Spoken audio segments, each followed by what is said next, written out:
Hello, good afternoon, sir. Yes, good afternoon, ma'am. Come on. Okay.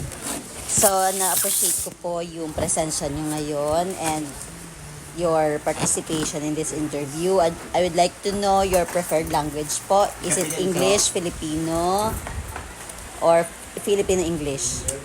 Yeah, I can have both. Both world, okay. Sige sir, so ang purpose po nito is to gather teachers' perspective on the socio-emotional competence and academic grade of grade 10 students. So since lagi na lang tayo for ACADS, somehow we neglect the socio-emotional competence of students. That's right. So that's why maybe I don't know what main reason bakit madaming sardos or kaya maraming dropouts or nag-transferred out, maybe because we don't know the social-emotional competence. So the purpose of this is to know if may correlation ba yung social-emotional and the academic grit, yung perseverance ng mga bata. So lumabas na po yung result ng aking study. So we have the indicators. First is the self-awareness.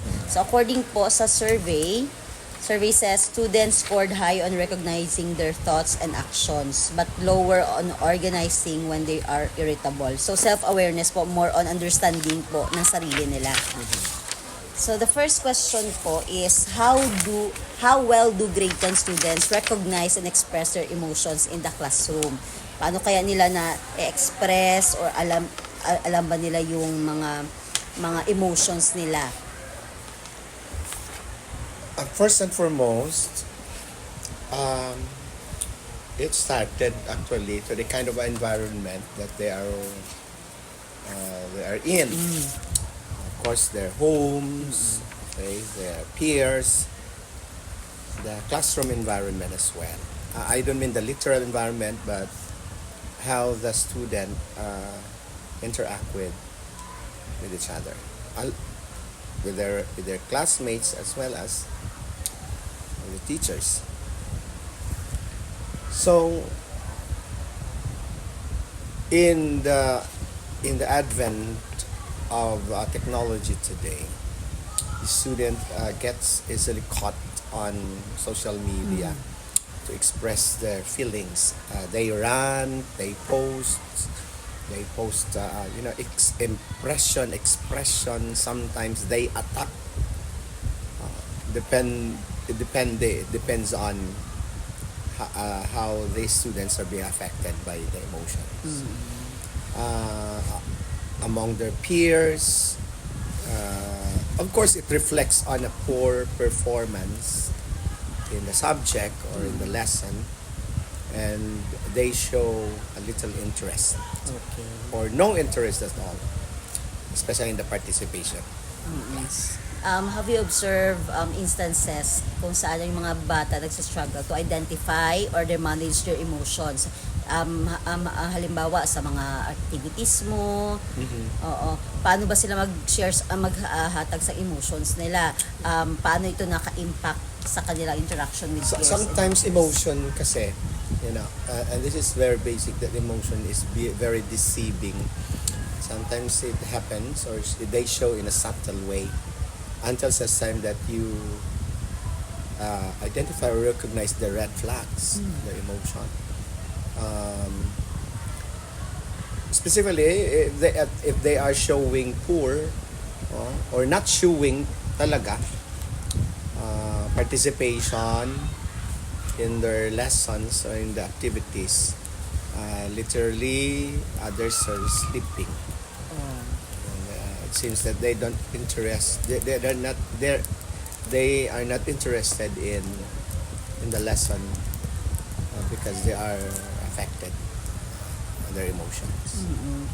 So sir, what are your strategies or what can you recommend to help students develop better self-awareness? First and foremost, a teacher should be a social doctor.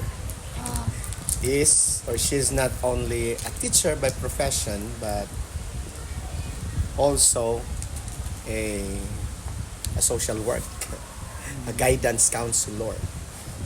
Encouragement Okay. is one.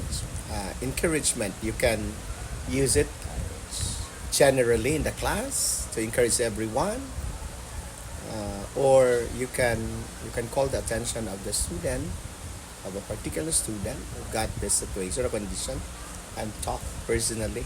Of course, I can integrate most of the time when I see red flags. Especially there are students who what do I mean by red flags? There are students who are that they can cope up with their emotion. They show, kumbaga, nearly the suicidal tendency in their mental health when it is affected. So what I am doing is integrate the value of being optimistic. I tell them that it is a privilege, and very fortunate for all of us as a person or individual to live a happy life, to look at the bright side of life. Okay, and of course giving them intrinsic reward. Wow. I mean, if we, praising them, halimbawa, if they get a correct score, I said, yes, a good commendation, a good compliment, such as, very good, or you got it, in many ways. Oh, I like your answer. And somehow it helps maybe a little to boost their self-esteem. Of course, here, the most important is to pray for them. Pray for them. Sometimes I tell them, I am praying for you. And it does a lot. It does a lot. Wala masyadong maraming salita. At sabihin ko lang na, alam mo, I am praying for you. Sometimes I had a student who, when I said that, she cried. And then I let her finish crying. Okay. Then everything was fine. Sige sir, thank you so much for that, no? So dami nating napulot dyan. So social awareness, so understanding others. So kanina, understanding themselves. Now, how they understand others. So the survey says that students often recognize emotions through facial expression. Yeah. Kung nakikita nila, okay, galit ito. Ay nga, make face ito. So usually may ganyan sa mga estudyante natin. But, struggle to understand what others are thinking. Alam lang nila yung expression, but they don't know kung ano ba itong iniisip nito. Yeah. Okay. So, minsan po sa ating classroom, nakakaano tayo ng mga estudyanteng ganyan, especially sa mga activity. So, how well do students recognize and respond to their peers' emotion in the classroom? Actually, it's very hard, to recognize or identify them when they are in the condition. As I said earlier, that emotion is very deceiving. You can smile outside, but you're crying inside. And most of our students act like that. So, among their peers or among their social environment, they respond in either showing destructive behavior, or when they are being pissed out, or being passive. There are students who are in great emotional struggle, but not so showy. It's hard to, you can hear feedbacks at the end of the day that, itong si na to, may pinagdadaanan pala. Kasi somehow there are students na nag-open din sa kanilang mga close friends. Okay. Sabi mo nga, sir, so have you observed situation where students misinterpret others' emotion or intention? Yeah. Kahit nga teacher eh. Exactly. How did this affect their interaction? Halimbawa, mag-make face yung friend niya, tapos sabi niya may something wrong. Paano ito naka-affect ng kanilang interaction? The Gen Z attitude quite different from millennials and other seasons or generations. But as I observe my students, most if they are facing emotional baggages and struggles, they easily get disturbed and retaliate, react negatively, showing negative, throwing negative words, shouting, and the like. Yeah. Okay. So sa survey suggests that while students can read facial expressions, they struggle to understand others' thoughts. Can you share a classroom situation where where this challenge was evident? When a student give a wrong answer, for instance, in a Okay. quiz, the tendency is to change the moods. Unnecessary emotion, actions, and sometimes showing yung nanlulumo, Okay. showing discouragement, wala nang interest talaga. So, with that situation, sir, what strategies do you think can help students improve their ability to understand others' perspective? Again, the best way is to encourage them, not to condemn them.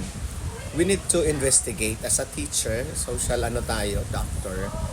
So we are going to diagnose the cause of the situation. Okay?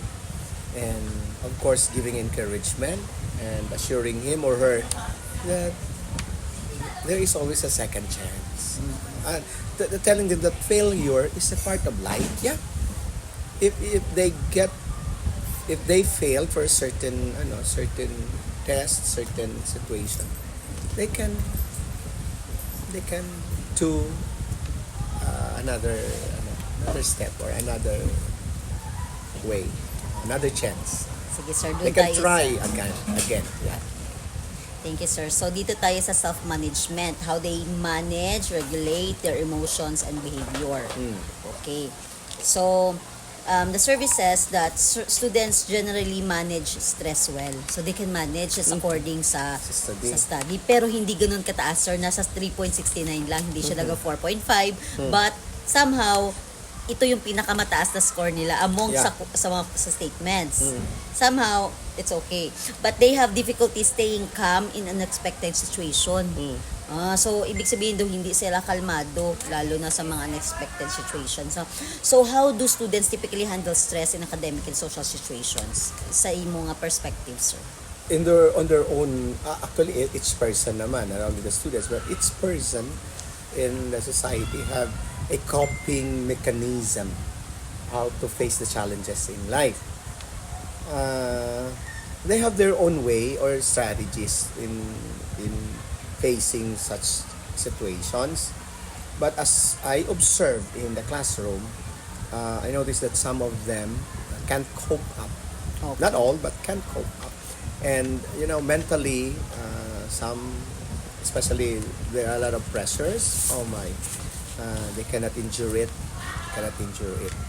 So a good way is providing a good classroom environment. Okay. That's one. And set their moods in a positive atmosphere. Baga, kung ang bitbit niya ay bigat, ang dala mo naman ay gaan para sa kanila. Yeah. Okay, sir. So, the survey says that students find it harder to stay calm in unexpected situation. So, have you seen example of this in the classroom? How they react to sudden challenges? Okay, I've got one situation of a male student. He shouted against his classmates, and everyone's attention focused on him. Kumbaga nabigla lahat ba? He shouted, and he was so irritated. So, first, I set the class to relax, to not panic, and I asked him to sit down, investigate what happened. What happened? But I did not provoke him. Do not provoke him into anger. But calm him. Pinalayo ko siya sa class. And I talked to him, calm him, and I asked him what's the problem. Okay, yung problem. What's the problem? So, yeah. So, then yun lang. First move pa lang. Kasi hindi naman ako nanghimasok sa kanyang buhay. first move pa lang, na-irritate daw siya sa kanyang classmate. Okay. So actually that answers the third question, no? What challenges do students face in controlling their emotions and how do you address them as a teacher? So na-answer niyo po 'yun sa ganun din. At saka pag provoke mo siya by being harsh also, Oo. it will more damage in his emotion. Okay, next po tayo sa relationship management. How they interact with others. So the survey says that students exhibit strong relationship skills, no? especially in apologizing. So which is good. So and also isa sa mga mataas din is standing up for themselves respectfully. So grabe ka, kumaga they know what they're fighting for. But they struggle with tolerating their friends' mistakes. So somehow I think it's positive because nag-struggle sila to tolerate their friends' mistakes. So ibig sabihin wala nila gina-tolerate somehow. So do you think, sir, how do students typically handle conflicts with classmates or teachers? Kasi isa sa mga statement dito is yung is 1.4. Isa sa mga statements sa 1.4 is palagi akong mapagpaumanhin kapag nasaktan ako ang aking kaibigan ng hindi sinasadya. Palagi kong sinusubukang aliwin ng aking kaibigan, mga something like yan, nagpaparaya daw sila. So sa tingin mo, sir, how they handle conflicts? Actually, this is very true among the generation today, or the Gen Z, because these students seek, the young people today seek approval and sense of belonging among their classmates, among their teachers, which their family cannot give them or indirectly give them. So when they have that relationship among their peers, especially when they can create circle of friends.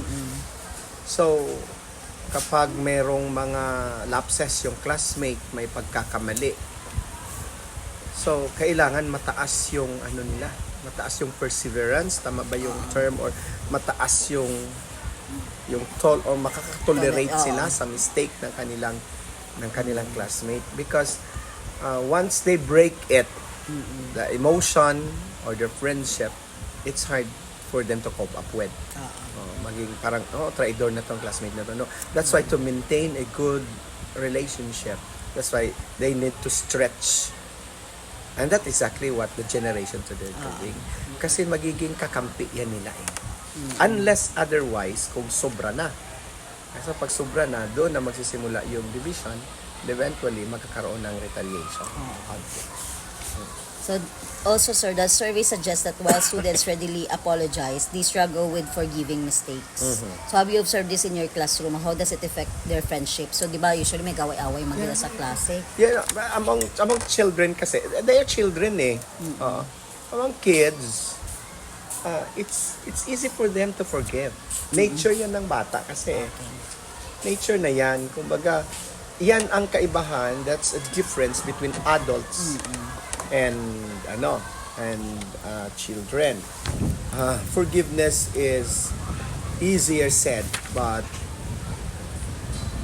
hard to do, 'di ba? But among children, yung alitan nila ngayong araw, bukas wala na yun.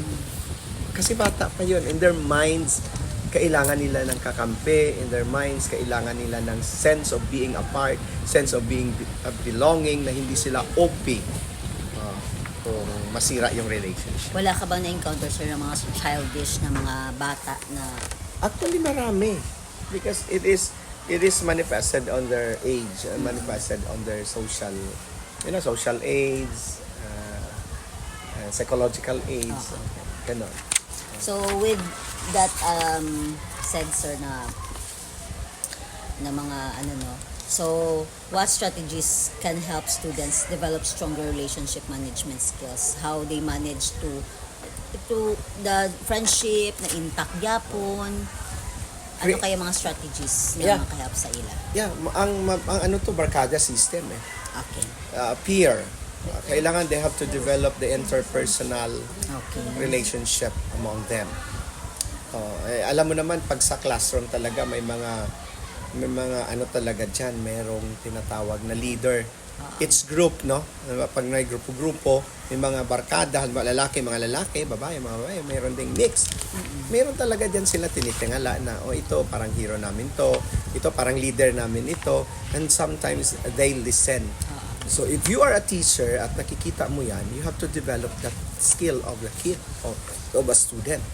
Na yung leader nila, yun ang mag-facilitate. And that's exactly what I did in my Poroha section. Na may isa silang workshop doon na classmate. Pero nakikinig siya sa isang classmate niya na nagbibigay ng advice sa kanya.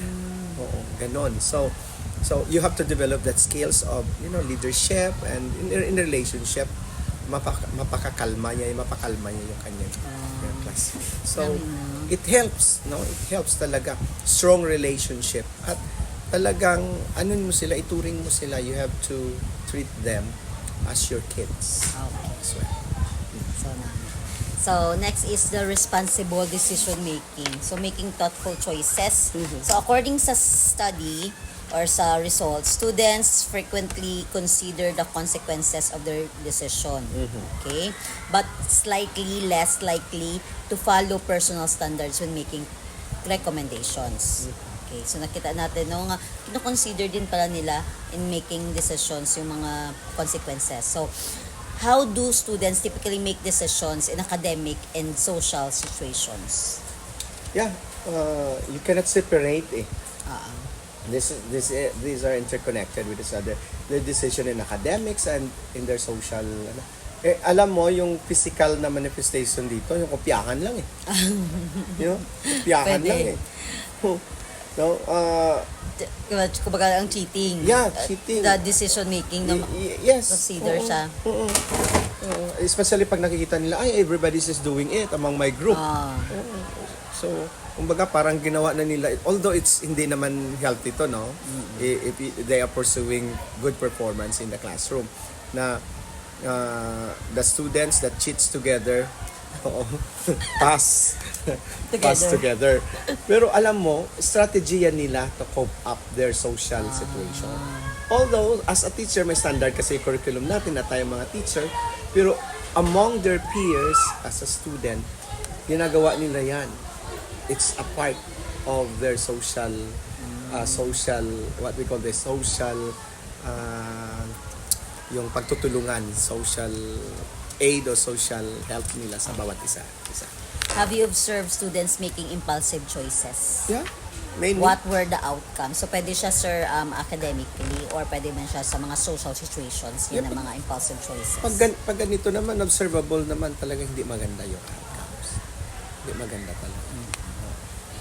They easily react and then showing no interest at all. So the survey suggests that students consider consequences but sometimes struggle to align decision with personal values. Have you noticed this in their behavior? How does it impact them? So pwede din yung mga cheating na sinasabi mo kanina sir. Kasi iba yung personal values nila. Halimbawa, they were gipadako sila nga amon sa parents sila but somehow misalign sila sa ilang mga choices. So,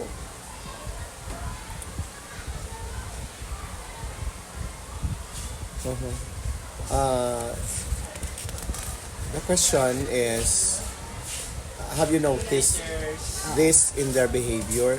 How does it impact them? So, it's difficult, no? Kasi sometimes they struggle, the consequences, but sometimes struggle to align decision with personal values. But there are some or few, not many, but few students who stand they stand by what they believe is true or what is right in their from their family.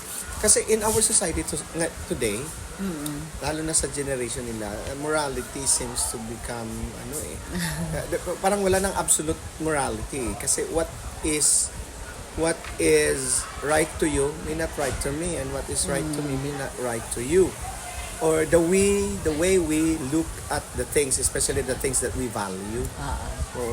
So it affects personal decision, especially when, but this is a challenge as a student. This is a challenge which they have to align their personal decision on the consequences and struggles that they are facing. Correct. Kasi dapat maging wise sila sa paggawa ng mga desisyon na ito. Sige, sir. Right. Thank you with that. So, yun po yung ating social-emotional na indicator. So, dito po tayo sa next is yung academic grit. So, understanding students' persistence, motivation, and commitment to goals. So, sa first indicator po is perseverance. So, the survey says daw, students exhibit strong perseverance, especially in overcoming obstacles. Wow. So, that is 4.40. Ang isa is 4.31. So, ibig sabihin, grabe ka strong. And they can overcome obstacle. And pushing through challenges. So, actually, halos ng mga answer nila dito, sir, matataas. Ibig sabihin, they can. So, how do students typically respond to academic challenges or failures? So, tingin mo, have you observed, isahin ko na lang, sir, ha? Can you share example of student who demonstrated strong perseverance? Yeah. Again, let's go back to their foundation, their orientation. Of course, they came from different orientation and culture and families as well, different environments. But you can noticeable for a student, makikita mo kung strong ba talaga ang kanyang personality in facing or responding to academic challenges and failures. So, pag may mga ganito na mga pagkakataon, what I'm doing is to boost pa. Okay. To boost their what we call this, to encourage them, to boost their self-esteem by giving a good commendation. Keep it up. Keep it up. Okay. Keep it up. So you We're still giving them motivate them. intrinsic motivation. Okay. Of course, telling them that's good. That's good. That's good way. That's good step, or that's good start. That's a good start. Somehow you manage to praise them Yeah. every time may good silang ginawa. Yeah. Mas okay. Internal commendation. I mean, intrinsic reward is important among the students. Sige, sir. So, ito, in what subjects or tasks do students show the most perseverance? I guess in my subject. Wow. Paano, sir? Ano yung mga tasks na sa tingin mo gustong-gusto nila? Answering modules or last is tasteful talaga. Oo. And in some way, many of them, nangungupya na lang. Saka showing no interest at all. But, as a lipan-lipunan teacher, you can have a lot of strategies for the students to respond well. So giving them rewards, again, reward is important. For example, or bonuses, for example, if you got to answer this completely, you have additional points. Okay? Or I'm going to, I want, for those students who are poorly responding the module, but siyempre, may standard tayo na sinusunod. Pag hindi nyo to nagawa, ganito, magiging grado nyo, ganito ang makikita tayo sa susunod with your parents. Ano sa tingin mo yung task na gusto-gusto nila? Yung, kumbaga, mas pagbubutihan ko to. Yung mga task na, or activities na pinapagawa mo. Of course, the group dynamics is yung collaborative, where these students can interact with their classmates, with the group. So among the activities that you give, sir, no, ano pa yung mga they tend to struggle, yung nahihirapan talaga sila? Actually, marami rin. Marami rin. Especially if, kumbaga, it affects their minds. Yung grabe yung trabaho ng kanilang ano. Kasi hindi lang sa akin eh. Not only in my subjects, but other subjects as well. So, lighten their loads, it doesn't mean that you lessen the curriculum standard. But I give them other strategies Okay. that they can meet the standard, they can meet the competency expected from them, but in another way, instead of the traditional and conventional way. So gawing mong masaya ang boring na paraan. So maraming paraan doon. Next. Okay. Sige, I have more, for example, Wow. kung nasanay silang palaging sumusulat na lang, minsan kailangan mo maging OA sa klase. Sasayaw ka din, sasayaw mo sila, sayaw sila lahat. And the whole classroom will become happy. Oh, wow. So, Learning will become fun. okay, actually that answered the fourth question. Common barriers prevent students from persisting in their academic tasks. Somehow we need to Teachers should become resourceful resourceful. and creative in Oh. giving their lessons. Correct. Okay na. Mali ang question ko da, sir, pero nag-double. Pero I will just show you. So, for consistency of interest, staying focused on their goals. Paano ba sila mag-focus? So, according sa results, students remain committed to their goals. That's 4.40. But some show slightly lower consistency in staying focused on long-term objectives. So, hindi sila makafocus, lalo na siguro, may mga long-term objectives like siguro makatapos sa pag-aaral, makapag-something like that. So, hindi sila ganun ka-focus na ano sila na gaganito. Kumbaga na tawag sila Lost in focus, distracted. Yes, distracted sila. So, have you observed students frequently changing their academic or personal goals? What factor seems to influence these changes? Actually, aside sa personal problem, ang most common factors that affect academic performance of the student is problem in the family, problem at home, problems at home. All encompassing lahat. Economic situation or condition affects their performances. Emotional support of the parents or the environment. Diba? Basic naman yan eh. Pag wala kang kain, paano ka ba makarespond? Pag wala pa namang good commendation from the family, hindi maganda yung hindi maganda yung environment. Hindi maganda yung environment mo. So, ano sila makafocus? Sometimes may mga students na nakafocus sila but get easily distracted and lost on their focus. Mawawala na kasi they cannot get external support from the environments, especially the loved ones or the parents. So, what strategies do you think help students stay committed to their long-term goals? Again, encouragement and set their minds on on their career 20 years from now, 10 years from now. Na palagi ko na sinasabi, if you're born, you came from a broken family, you cannot change that. If you're born poor, you cannot change that. Your parents, you can, kung minsan parang palitan mo na yung tatay mo may mga ganon. But I always tell them that you cannot change the past, but you can change the future by making the right decision today.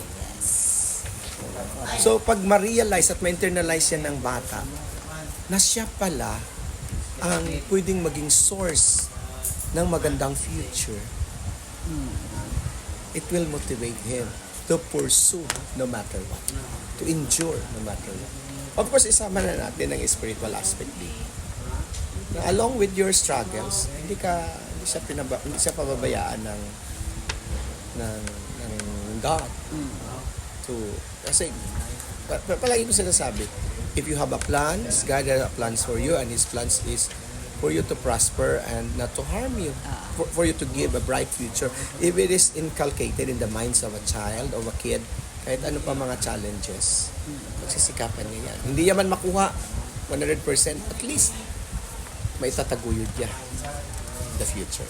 Next tayo, sir, sa commitment to goals, dedication to achieving goals. So, students are highly committed to achieving their goals.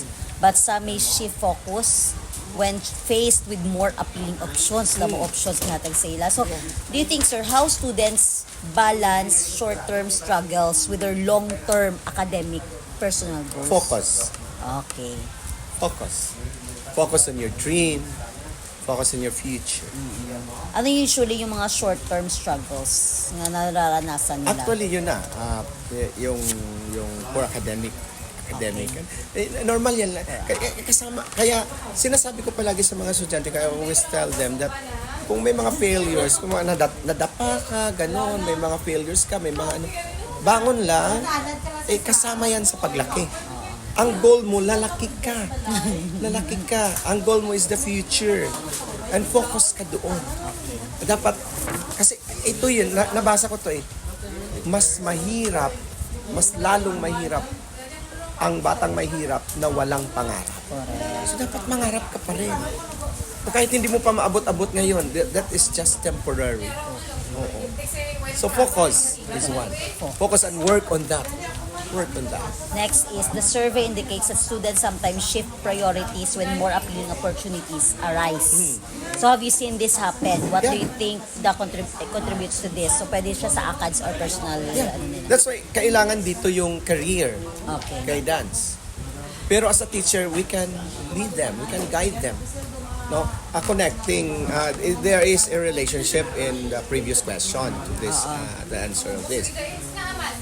Kasi pag nakapokus lang ang bata, ano man may mga challenges, may mga detour, I should say detour along the way. But babalik siya doon. Kasi yan ang first love niya, yung una niyang pinangarap. Okay. Especially nung bata pa siya, anong pangarap mo maging? Pag laki mo, gusto ko maging pulis, gusto ko maging doktor.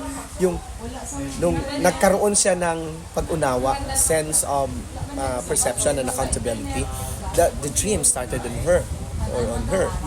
So, ibu-boost mo yon as a teacher. Paano gusto niya, bata pa siya, sir, gusto niya maging pulis, pero nakita niya, ay mas dako ang sweldo sang doktor. Yeah. Oo. Ano ba ang gusto? Talagang, you have to know, you have to lead them to lead him or her na napakahalaga kung ano yung ikakasaya ng kanyang puso. Ganun yun. So, sir, do wala na